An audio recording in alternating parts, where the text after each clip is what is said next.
कि अमेरिकी कांग्रेस जो है वो इस चीज पे सोच रही है कि भारत को फाइव आइज इंटेलिजेंस अलायंस में लाया जाए।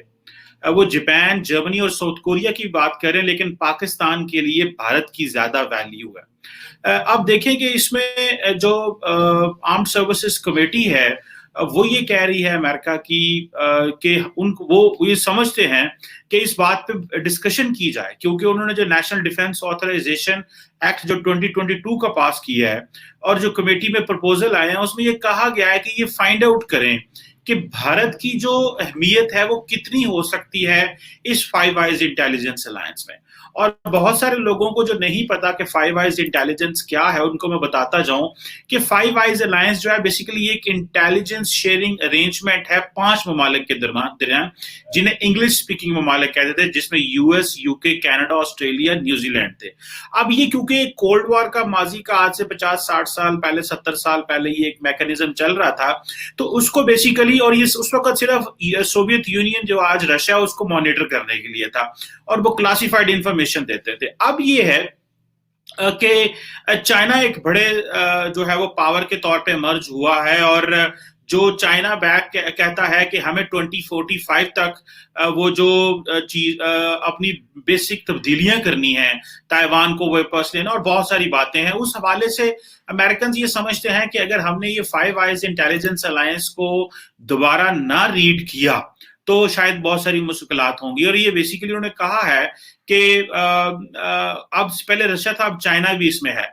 अब मजे की बात यह है कि जो चीजें समझने की हैं, इंडिया की अहमियत थोड़ी डिफरेंट है अमेरिका के अंदर। अमेरिकन परेशान है इस हवाले से कि जितनी ज्यादा ऑटोनॉमी इंडिया एंजॉय करता है, जर्मनी, साउथ कोरिया और बाकी जो जिनको जापान जो के अलावा सिर्फ इंडिया ही जो ऑटोनॉमी एंजॉय करता है। और वो किस तरह ऑटोनॉमी एंजॉय करता है, क्योंकि इंडिया ही है जो रशिया से जो तकरीबन 5.43 बिलियन डॉलर का जो S-400 ले रहा है। अब ये जो है ये अमेरिका के लिए बहुत बड़ा प्रॉब्लम है।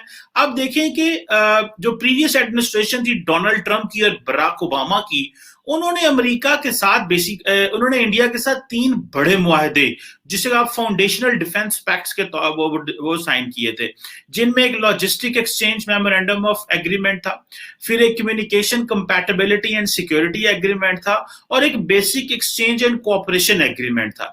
ये बेसिकली इंडिया और अमेरिका के दरमियान ये जो एक लेवल ऑफ कोऑपरेशन डेवलप हुआ है, अब उसको ये नेक्स्ट लेवल पे लेके जाना चाहते हैं। और उनके लिए मसला ये है कि इंडिया को किस तरह डील किया जाए। इंडिया अपनी ऑटोनॉमी भी रखना चाहता है और इंडिया को वो इसमें लेना भी चाहते हैं। अब आप इमेजिन करें कि किस तरह इंडिया को अवार्ड दिया जा रहा है, इंडिया को नवाजा जा रहा है और तुर्की को पनिशमेंट दी जा रही है। अमेरिकन के अगर आप डबल स्टैंडर्ड इसी में देख लें कि एक तरफ वो कह रहे हैं कि जी हमने चाइना, टर्की को पनिश करना है, उनके ऊपर सैंक्शन लगानी है क्योंकि वो रशिया से S-400 ले रहा है, और दूसरी तरफ वो कह रहे हैं कि अगर इंडिया S-400 ले रहा है तो कोई बात नहीं, इसको हम छोड़ देते हैं, इस पे हम बात ही नहीं करते, ये हम वेवर दे दें। ये अमेरिकन कांग्रेस के लोग कह रहे हैं। सो जो recently US deputy secretary of state Wendy Sherman आई हुई थी, उन्होंने ये वार्न किया, ठीक है जी, उस वक्त S-400 के वाले से कि जी इसमें ये एक डेंजरस है, इसे किसी के इंटरेस्ट में नहीं है, इसमें नहीं जाना चाहिए। अब दिल्ली जो है वो ये समझता है कि अगर इकोनॉमिक सैंक्शंस आ सकती हैं, उन्होंने अलर्ट करने की कोशिश की।